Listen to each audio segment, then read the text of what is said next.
Hello everyone, once again welcome to my channel physical talk. मैं योगेश योगराज आज आप लोगों के लिए सीबीएसई 12th सीरीज का पहले चैप्टर प्लानिंग स्पोर्ट्स का लास्ट पार्ट लेके आया हूं, जिसमें आज मैं बात करूंगा इंट्राम्यूरल और एक्स्ट्राम्यूरल स्पोर्ट्स की और उसके साथ साथ स्पेसिफिक स्पोर्ट्स प्रोग्राम की। तो बिना देर किए चलिए स्टार्ट करते हैं वीडियो। लेकिन वीडियो स्टार्ट करने से पहले अगर आप मेरे चैनल पर नए हैं तो सब्सक्राइब करिए, लाइक करिए, कमेंट करिए और ज़्यादा से ज़्यादा लोगों तक पहुंचाइए। बेल बटन प्रेस करना ना भूलिएगा ताकि मेरी कोई भी वीडियो अपडेट होती है तो वो आप तक तुरंत पहुंच जाए। तो चलिए स्टार्ट करते हैं आज का वीडियो।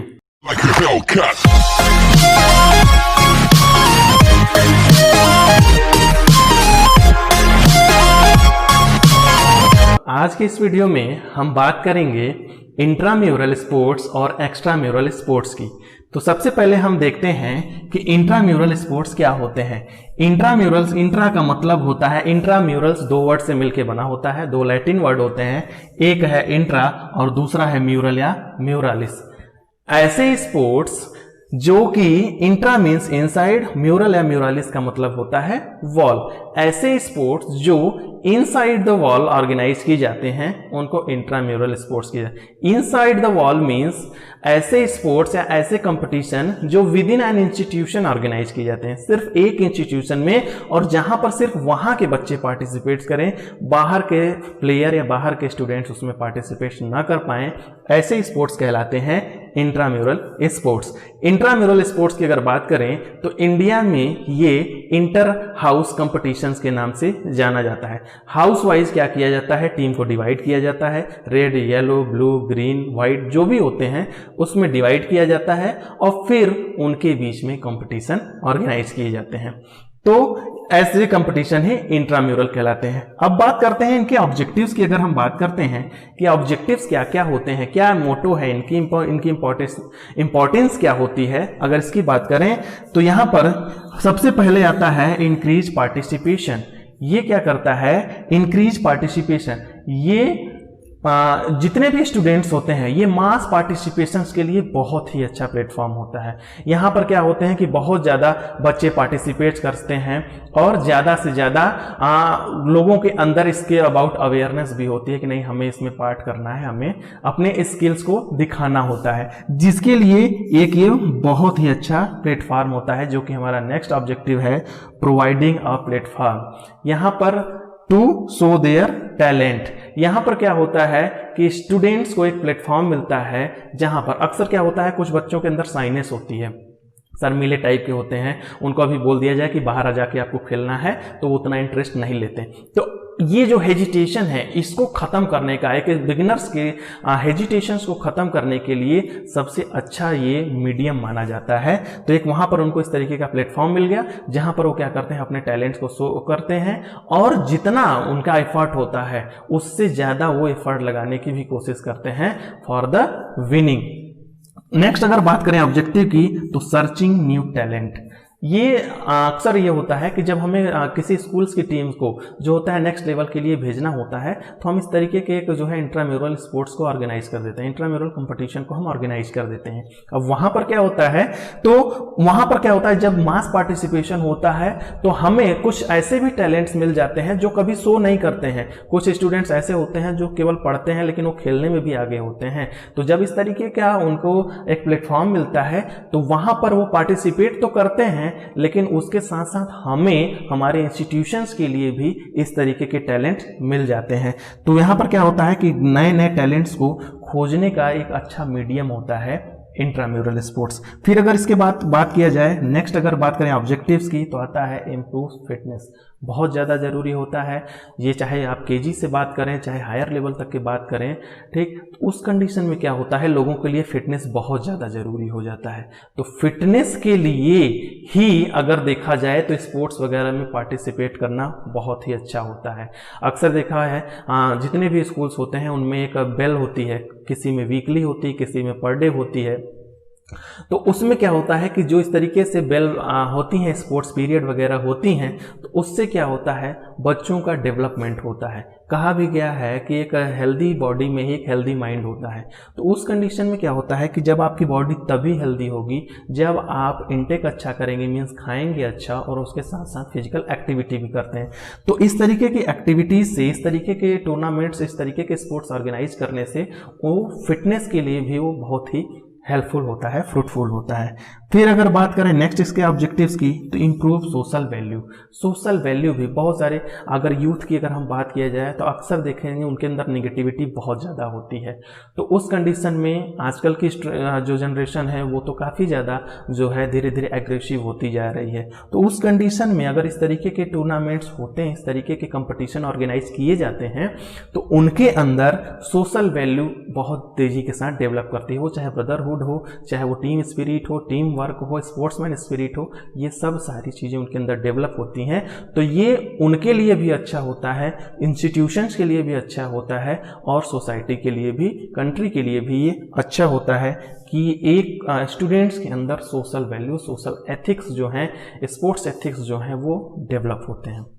अब अगर हम बात करते हैं कि एक्स्ट्रा म्यूरल स्पोर्ट्स क्या होते हैं, तो एक्स्ट्रा म्यूरल स्पोर्ट्स क्या होते हैं, ये भी एक्स्ट्रा म्यूरल इंट्राम्यूरल की तरह है, just opposite of the intramural. उसमें क्या था, इनसाइड द वॉल था, यहां पर outside the wall. Extra plus muralis या म्यूरल, दो वर्ड्स लैटिन वर्ड जो है इनसे मिलके ये बना हुआ होता है। एक्स्ट्रा का मतलब होता है आउटसाइड और म्यूरल का मतलब होता है वॉल्स।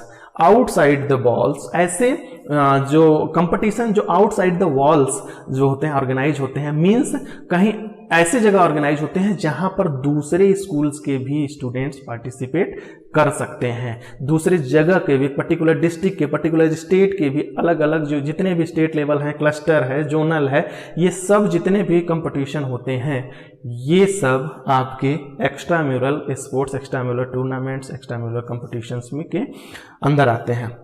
अब अगर इनके ऑब्जेक्टिव्स की बात किया जाए तो सबसे पहला आता है इनरिचिंग द एक्सपीरियंस।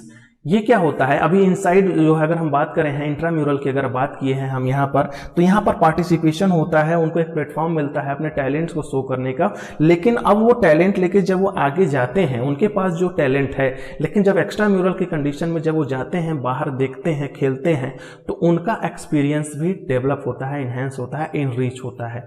तो कहीं ना कहीं एक्स्ट्रा म्यूरल जो एक्टिविटीज होती हैं, स्पोर्ट्स होते हैं, वो स्टूडेंट्स का, वो प्लेयर का एक्सपीरियंस जो है वो इनहेंस करते हैं।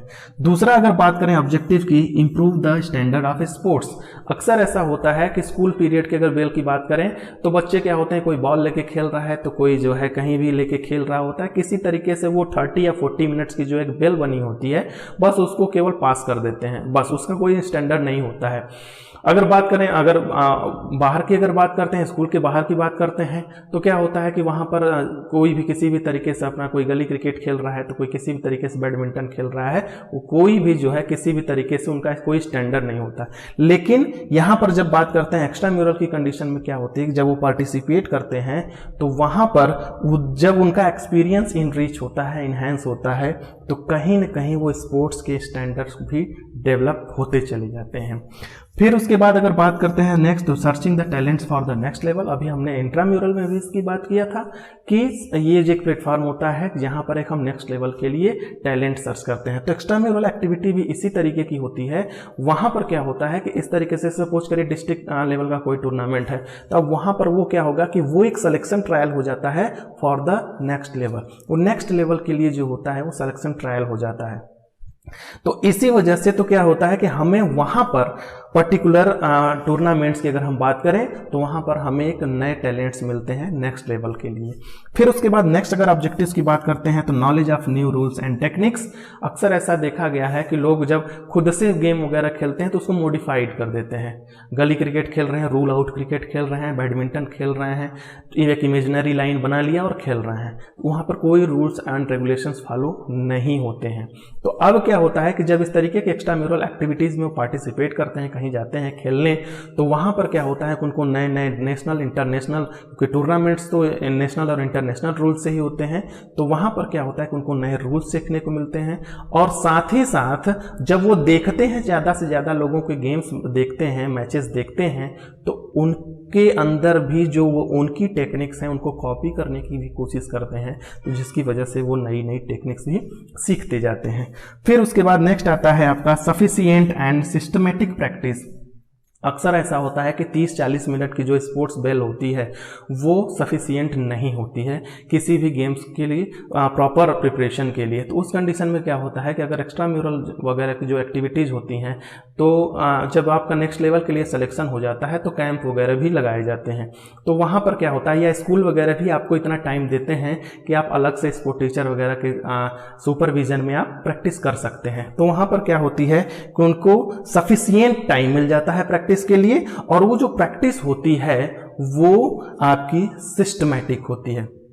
तो ये इसके साथ साथ इसमें भी आपके एक्स्ट्रा म्यूरल की बात करें तो यहाँ भी मोरल वैल्यूज़, यहाँ पर स्पोर्ट्स एथिक्स की अगर बात करें, जितने भी वैल्यूज़ होते हैं वो सब सारी चीज़ें यहाँ पर भी डेवलप होती हैं। प्रॉपर जो होता है उनका डेवलपमेंट होता है हर तरीके की। अगर बात करें तो यहाँ पे बहुत ढेर सारे इनके भी ऑब्जेक्टिव्स होते हैं, लेकिन अगर ओवरऑल देखा जाए तो these are the main objective of intramural and extramural.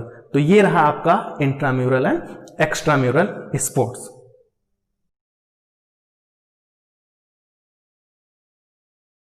आज के इस दूसरे टॉपिक में हम बात करते हैं स्पेसिफिक स्पोर्ट्स प्रोग्राम के। कुछ ऐसे स्पोर्ट्स प्रोग्राम होते हैं जिनका कि कंपटीशन से कोई मतलब नहीं होता है, लेकिन फिर भी वो ऑर्गेनाइज किए जाते हैं उनके अलग अलग पर्पज के अकॉर्डिंग। जैसे इसमें सबसे पहले अगर हम बात करते हैं स्पोर्ट्स डे की, अगर हम सबसे पहले स्पोर्ट्स डे की अगर हम बात करें तो स्पोर्ट्स डे ये ऑर्गेनाइज किया जाता है once in a year in an institution.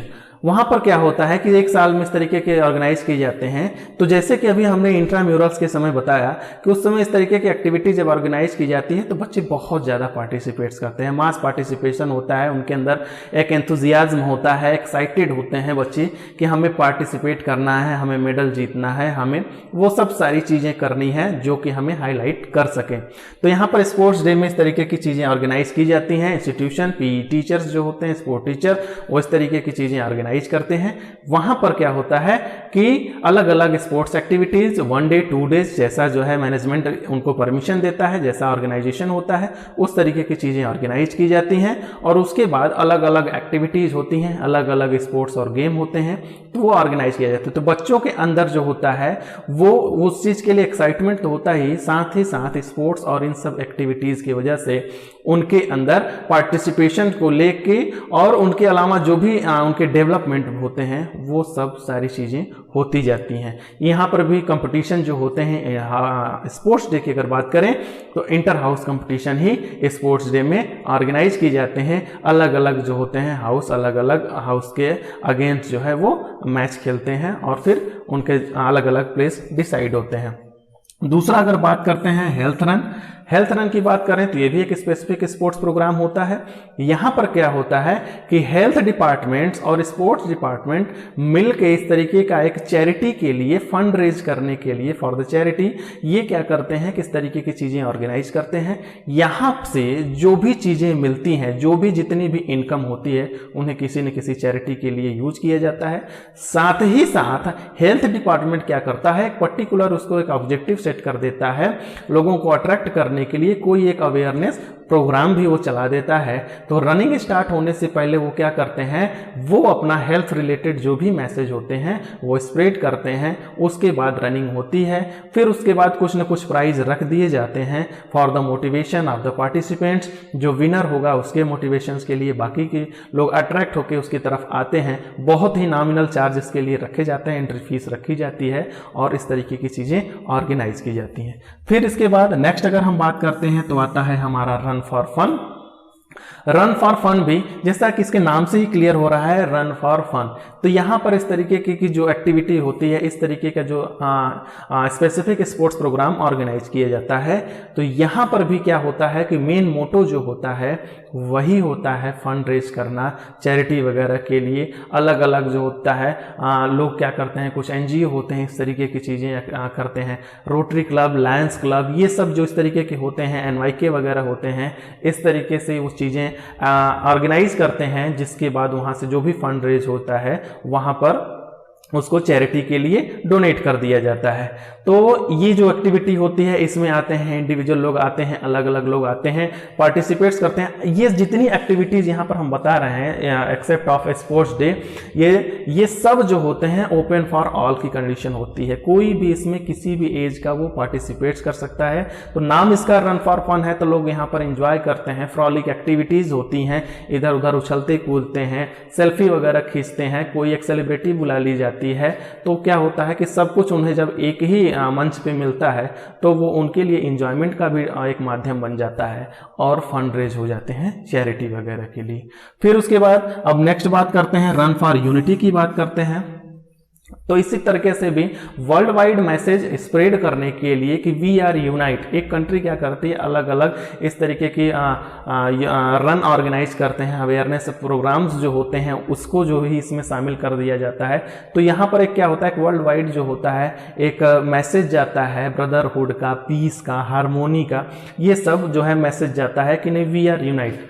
Individually लोगों को ये ना लगे कि नहीं हम जो है हमारे अंदर कास्टिज्म भरा हुआ है, अलग अलग इस तरीके की जो भी रनिंग एक्टिविटीज ऑर्गेनाइज की जाती है, जैसे मुंबई मैराथन हो गया, चेन्नई मैराथन हो गया, तो क्या ना कहीं ना कहीं वो मैराथन के साथ साथ वो फंड रेजिंग भी होता है फॉर द चैरिटी। तो वहाँ पर क्या होता है कि अलग अलग कोई सेलिब्रिटीज आ रहे हैं, पॉलिटिशियंस आ रहे हैं, गरीब आ रहा है, अमीर आ रहा है, सब कोई आ रहा है, किसी भी कास्ट का हो, किसी भी रिलीजन का हो, कोई मतलब नहीं होता है। तो उससे क्या होता है जब सब लोग एक ही प्लेटफॉर्म पर एक साथ आते हैं तो उससे क्या होता है एक मैसेज जाता है कि वी आर यूनाइट। तो ये इतने जो स्पेसिफिक, इसके अलावा और भी बहुत सारे होते हैं। आपके सिलेबस की अगर बात करें 12th CBSE की बात करें तो सिलेबस में इतने ही है। इसके अलावा अलग अलग और भी होते हैं, run for specific cause, run for senior citizen, run for awareness. तो वहाँ पर क्या होता है कि कोई न कोई एक इन सब का, चाहे हम हेल्थ रन की बात करें, चाहे रन फॉर फन की बात करें, चाहे रन फॉर यूनिटी की, रन फॉर अवेयरनेस की, जितने भी हैं सबकी अगर हम बात करते हैं तो वहाँ पर उनका कोई न कोई एक मोटो होता है कि किस लिए वो ये सब एक्टिविटीज कर रहे होते हैं। ज़्यादातर फंड रेजिंग के लिए होता है और साथ ही साथ कभी कभी ऐसा होता है कि अगर हम कभी लोगों को एक साथ इकट्ठा करना चाहें तो नहीं हो पाते हैं। तो एक स्पोर्ट्स एक मीडियम है जिससे के थ्रू हम लोगों को गैदर कर सकते हैं, मास लेवल पे जो होते हैं वो इकट्ठा हो सकते हैं।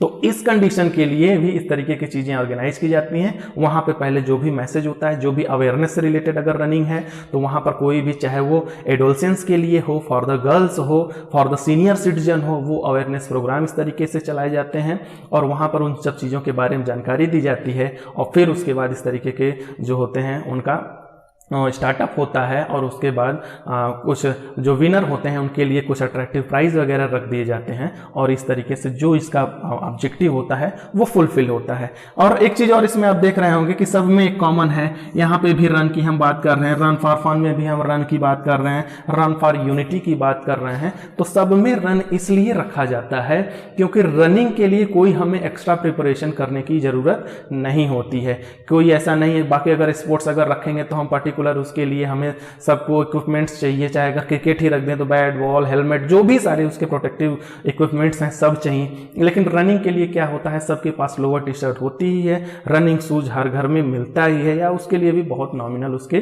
कॉस्ट होते हैं। और उसके बाद आप जो है इसमें पार्टिसिपेट कर सकते हैं। एक पर्टिकुलर कोई जो है पाथ हम डिसाइड कर लेते हैं, रोड वगैरह उस दिन के लिए फ्री कर लिया जाता है और उस पर जो है हम इस तरीके के इवेंट को ऑर्गेनाइज कर सकते हैं। तो लो कॉस्ट में भी, कॉस्ट इसमें कास्टिंग जो होती है बहुत ही कम होती है और हमारा फंड रेज आसानी से हो जाता है, एक मैसेज भी लोगों तक पहुंच जाता है। तो ये रहा हमारा स्पेसिफिक स्पोर्ट्स प्रोग्राम।